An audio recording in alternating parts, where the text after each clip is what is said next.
ગુજરાતમાં 1500 તલાટીની ભરતી કરવા માટે કરોડો રૂપિયાના ઉઘરાણા કરનાર ડોક્ટર ચંપાવતની પોલીસે ધરપકડ કરી છે। ત્યારે તેની પૂછપરછમાં અનેક વિગતો બહાર આવી છે, જેમાં પોતે ભાજપનું પ્રાથમિક સભ્ય હોવાની વિગત બહાર આવી છે। આ વિગત બહાર આવતા જ ભાજપમાં પણ આ મુદ્દો ચર્ચાની એરણે રહ્યો છે। ત્યારે ગુજરાત પ્રદેશ ભાજપે ડોક્ટર ચંપાવતના ભાજપના સભ્યપદના મુદ્દે તપાસ કરવાનો નિર્ણય કર્યો હોવાની માહિતી ગુજરાત ભાજપના પ્રવક્તા આઈ.કે. જાડેજાએ ગાંધીનગરમાં આપી છે। અમદાવાદ 16 સિવિલ વર્ગ 4ના કર્મચારીઓ સવારે હડતાળ પર ઉતર્યા બાદ રાજ્ય સરકારે તેમને બાંહેધરી આપતા હડતાળ સમેટાઈ ગઈ છે। સિવિલના વર્ગ 4ના 200 જેટલા કર્મચારીઓને 2 મહિનાથી વધુ સમય કરતા પગાર ન ચૂકવાતા તેઓ હડતાળ પર ઉતર્યા હતા। જોકે રાજ્ય સરકારે તમામને પગાર ચૂકવવા અંગેની મૌખિક બાંહેધરી આપતા આખરે હડતાળ સમેટાઈ લેવાઈ છે। મહત્વનું છે કે કર્મચારીઓ સેવા પરથી ઉતરી જતા હોસ્પિટલ સેવાને મોટી અસર પહોંચી હતી। રાજકોટમાં રિવોલ્વરની અણીએ 5 થી 6 કિલો સોનું ભરેલી બેગ લઈ લૂંટારુઓ ફરાર થઈ ગયા છે। પ્રહલાદ પ્લોટ નંબર 23માં રહેતા હરકિશનભાઈ સોની જ્યારે તેમના પુત્ર સાથે સોની બજાર સ્થિત પોતાની દુકાને સોનું ભરેલ બેગ લઈને જઈ રહ્યા હતા ત્યારે 2 બાઇક સવારોએ વેપારી પાસેથી રિવોલ્વરની અણીએ બેગ ઝૂંટવી ફરાર થઈ ગયા હતા। મુખ્યપ્રધાન નરેન્દ્ર મોદીએ રાજકોટ ખાતે સૌની યોજના લોકાર્પણ કર્યું હતું। આ પ્રસંગે મુખ્યપ્રધાન મોદીએ ટપક સિંચાઈ પદ્ધતિના અમલીકરણ અને તેના ફાયદાની વાત કરતા નર્મદા યોજનાને સૌની યોજના ગણાવી હતી।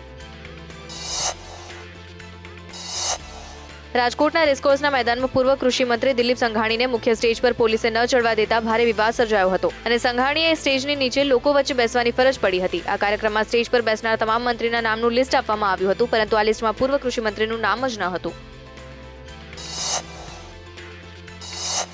આ કાર્યક્રમમાં હારી ગયેલા જસદણના ધારાસભ્ય ભરત બોથરાને સ્થાન આપવામાં આવ્યું હતું, પરંતુ એક સમયના એમપી રહી ચૂકેલા અને ગુજરાતના કૃષિ મંત્રી રહી ચૂકેલા દિલીપભાઈને સ્થાન આપવામાં આવ્યું નથી। ત્યારે મોદી અને સંઘાણી વચ્ચે ચાલતા અંતરમાં વધારો થયો હોય તેવું લાગી રહ્યું છે।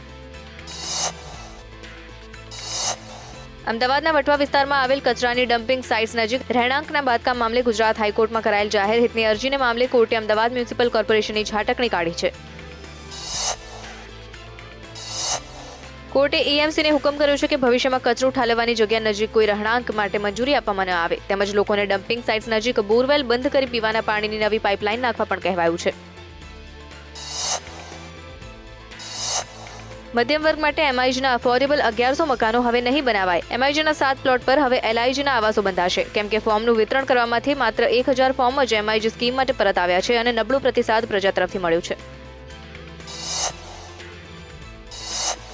સૌરાષ્ટ્ર કચ્છમાં હવામાન પલટાતા શિયાળુ પાકમાં નુકસાન થવાની ભીતિ સેવાઈ રહી છે, જેથી જૂનાગઢ જિલ્લાના ખેડૂતોમાં ચિંતાનું મોજું ફરી વળ્યું છે। અચાનક હવામાનમાં પલટો આવતા જૂનાગઢ જિલ્લામાં વાદળછાયું વાતાવરણ છવાઈ ગયું છે। સુરતના પર્વત પાટિયા વિસ્તારમાં સ્થાનિકો અને ભાજપના કાર્યકરોએ ભેગા મળી 5 કુંડી યજ્ઞનું આયોજન કરવામાં આવ્યું। મહત્વની વાત તો એ રહી કે સ્થાનિકો કરતા અહીં ભાજપના કાર્યકરો કેસરીઓ ખેસ અને માથે કેસરી ગાંધી ટોપી પહેરેલા નજરે ચડ્યા અને મોદી જ દેશના વડાપ્રધાન બને તે માટેની પ્રાર્થના કરાઈ। રાજકોટ ખાતે નરેન્દ્ર મોદી સૌની યોજનાનું ખાતમુહૂર્ત કરવા જઈ રહ્યા છે, ત્યારે આ પ્રસંગે શહેરમાં ચુસ્ત બંદોબસ્તની સાથે જ તમામ તૈયારીઓ પૂર્ણ કરી દેવામાં આવી છે। સાથે જ એક ખાસ ચિત્ર પ્રદર્શન પણ 3 દિવસ માટે મુલાકાતીઓ માટે ખુલ્લું મુકાયું છે।